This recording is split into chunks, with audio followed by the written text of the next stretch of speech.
Okay, so as I take this knife apart, I think we've introduced this knife before. In fact, I think we did a product video on the X-5 at the USN show. And here we are at the 2017 Blade Show. And we're going to go ahead and take this knife apart. This happens to be the new, for 2017 Blade Show, automatic version of the X-5. And I'd like to show you what kind of spring we put in this knife.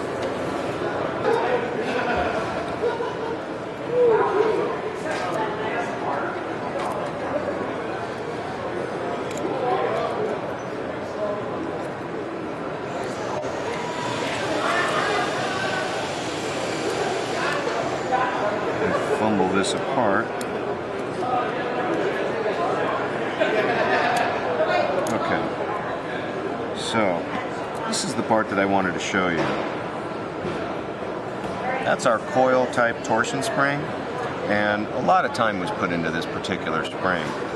We noted that in coil springs there is either a spring that will last forever but not really have enough strength, or a spring that will have a lot of strength and perhaps fail very early in its duty cycle. So what we did, I got together with a gentleman by the name of Walt Wolf at Wolf Gun Springs, and we tackled this problem. And we discovered that the legs on the torsion spring would typically get hung up in the tracks that they reside in. And that gave rise to a stress point in the spring and an early failure. So we theorized that if we could get rid of that catch in the track, that the spring could distribute its load throughout the entire length of the spring, and that's in fact just what happened. So we took and we bent the ends of the legs and put little skates on the end. And this spring has performed well beyond our expectation. It is a hardened music wire spring. It's 3 coils and very powerful. This will deliver that blade to the stop pin every single time reliably, and we've got well over 100,000 cycles in testing of our springs. So we think that's a lifetime spring, and we're very proud of that. So this is our X-5, new again for 2017 Blade Show, and it simply inserts into that mechanism, and as I said, it performs very well. Very happy with it.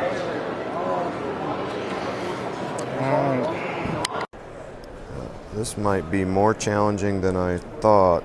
Hey Edgar, do you have anything to cut a zip tie, and can we replace that zip tie? I'll just hand this back to you, because really all I want to do... Sure. All I really want to do... Hey, all right. This guy knows the switchblades over here. Does he? Yeah. Good. We'll be very interested. He started out as a city... I'm not going to stab myself. He started out as a city punk, and then later he went into purveying.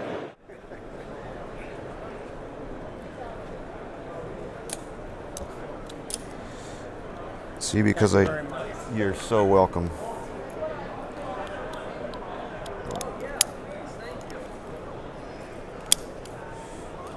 You might have gotten that back together okay.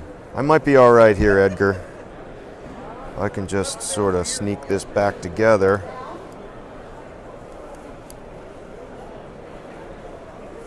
Yeah, I'm okay, Edgar.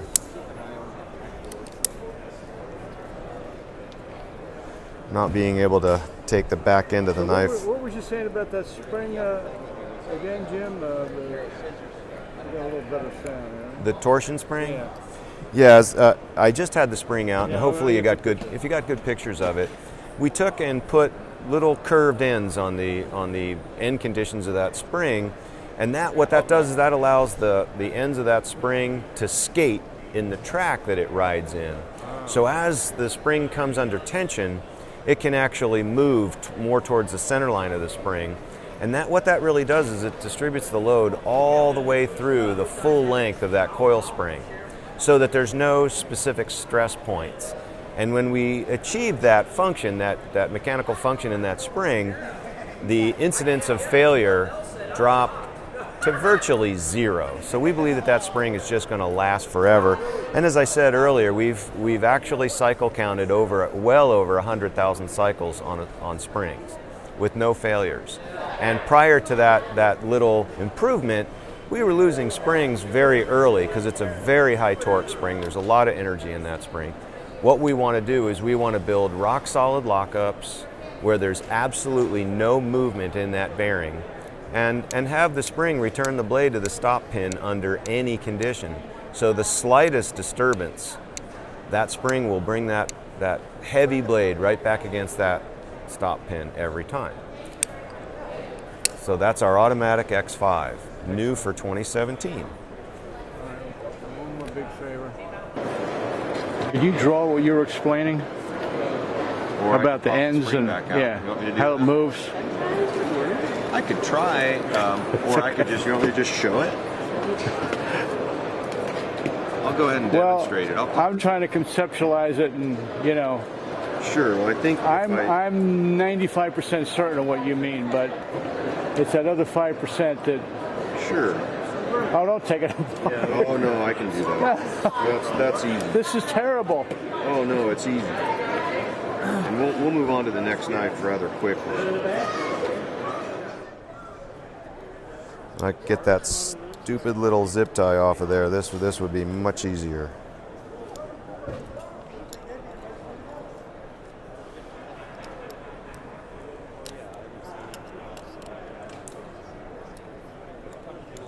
All right, here we go. So again, if you look at the spring in its pocket, the end conditions have a little curve. We call it a skate. And what we found, as I said earlier, is that end condition used to be straight, and as it rode in that little track right there, under tension, as you load the blade, you create tension on this leg. And that leg then wants to ride towards the center line. During the unwinding or unloading of the spring, that leg has to travel back.